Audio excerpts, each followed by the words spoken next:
Kinematics of fluid in মোশনের 12 নম্বর টিউটোরিয়ালে আপনাকে welcome করছি। গুরুত্বপূর্ণ প্রবলেম যেটা সর্বশেষ 13 সালে আসছিল। Find the stream lines when u equals to x, আমাদের x অ্যাক্সিস বরাবর ভেলোসিটি দেওয়া আছে u equals to x, y axis বরাবর velocity v equals to ay এবং z অ্যাক্সিস বরাবর velocity w equals to -2az। আমাদের স্ট্রিম লাইন বের করতে হবে। তো আমরা কাজ শুরু করতে পারি। সলিউশন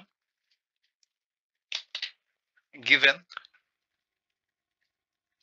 আমাদের দেয়া আছে u equals to ax, v equals to ay and w equals to -2az।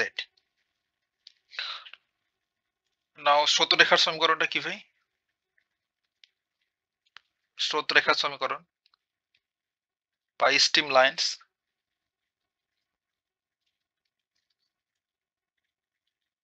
dx upon u equals to dy upon v equals to dz upon w। এখন জাস্ট আমরা u v w ভ্যালুগুলো এখানে বসাই দেবো। তাহলে dx জায়গায় থাকলো, u equals to আমরা পেয়েছি এখানে x equals to dy জায়গায় থাকলো, v equals to ay এবং dz থাকলো এবং w equals to বলছে -2az। তাহলে -2az। এখন আমরা একটু কাজ করতে পারি এখানে, যে সবগুলোতে দেখেন এ এ এখানে এ সবগুলোতে এ রয়েছে তাই না? সেহেতু আমরা এটাকে নাই করে ফেলতে পারি সবগুলো থেকেই। dx upon x equals to dy upon y equals to dz upon 2z। এটাকে দিলাম 1 নম্বর ইকুয়েশন। এখন দেখেন এটা যদি আমরা সলিউশন করি তো এটা কি ফর্মে আছে ভাই? ডিফারেনশিয়াল ফরম্যাটে রয়েছে না? তাহলে এই রেশিওগুলোকে আমাদের সমাধান করতে গেলে অবশ্যই ইন্টিগ্রেশনের হেল্প নিতে হবে। আমরা এটা পার্শিয়াল ডিফারেনশিয়াল ইকুয়েশন পড়তে গিয়ে সব শিখেছি তাই না? তাহলে জাস্ট এটাকে আমরা ইন্টিগ্রেশন করব। তার জন্য দুইটা করে নিয়ে কাজ করব। এটাকে বলছি ফার্স্ট রেশিও, এটা হচ্ছে সেকেন্ড রেশিও, এটা হচ্ছে থার্ড রেশিও। তাহলে আমরা প্রথমেই এই দুটো রেশিও নিয়ে কাজ করব, দেন এই সেকেন্ড আর থার্ডটা নিয়ে। তাহলে প্রথম ও দ্বিতীয় অনুপাত হতে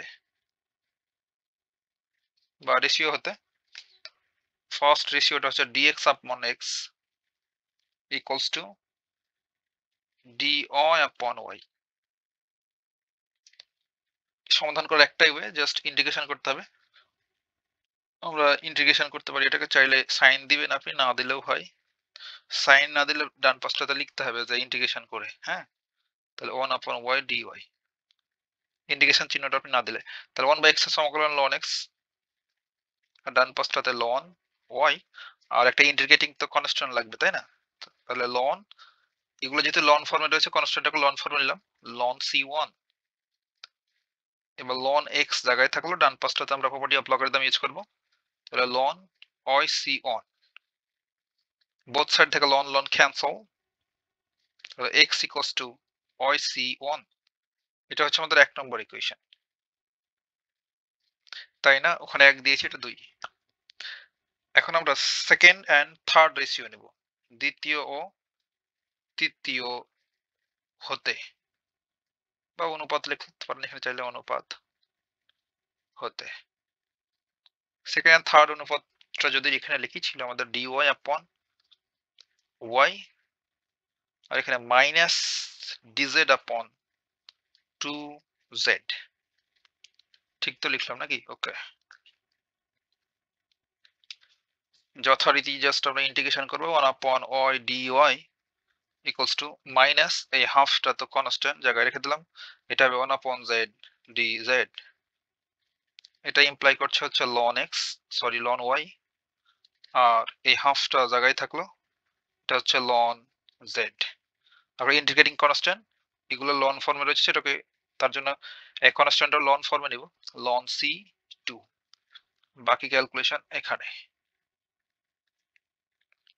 তাহলে ln ওইটা পড়ে থাকলো, আর ডান পাশটাতে এখানে চাইলে একটু কাহিনী করা যায়। দেখেন আমরা লগারিদমের প্রপার্টি জানি যে ln লন এ আর এ এর মাথার উপর পাওয়ার যদি বি থাকে, লন আর লগ একই কথা। তাহলে আমরা এটা কেমন করতে পারি না, যে এই বি কে আমরা সামনে নিয়ে আসতে পারি, বি লন এ এমন করে লিখতে পারি। ঠিক তেমনি যদি এই ফর্মে থাকে তবে এইভাবে লিখতে পারবো। তাহলে এখন দেখেন এই ফর্মে কিন্তু আমাদের এখানে রয়েছে, এই যে এইখানে। তাহলে এইটাকে আর একটু কাহিনী করে লিখবো, যে ln Z raise to the power minus half. এই মাইনাস হাফটাকে জেড এর মাথার উপর তুলে দিলাম এইভাবে, যে এ এর মাথার উপর যেমন বি আছে, এটাকে যেমন পাশে আনা যায় ঠিক তেমনি এই পাশ থেকে মাথার উপর তুলে দেওয়া যায়।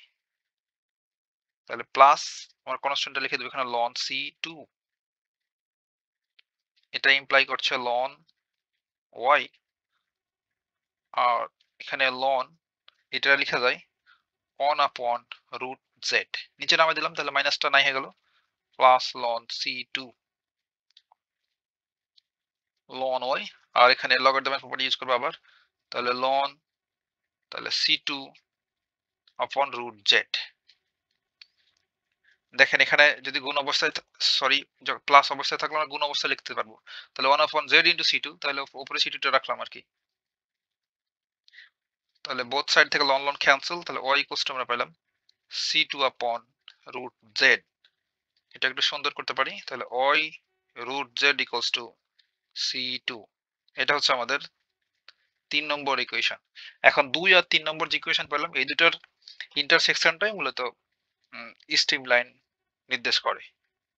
তাহলে আমরা লিখে দেবো 2 ও 3 নম্বরের ছেদ হতে স্ট্রিম লাইনের ইকুয়েশনটা পাওয়া যাবে। 2 ও 3 নম্বরের বা 2 ও 3 এর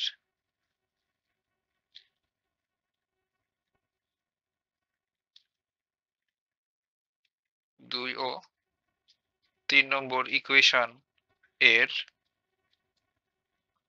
ছেদ হতে,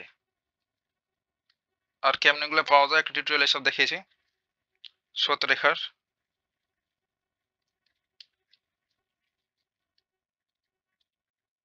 সমীকরণ পাওয়া যাবে। এতটুকু কথা হবে নেক্সট টিউটোরিয়ালে।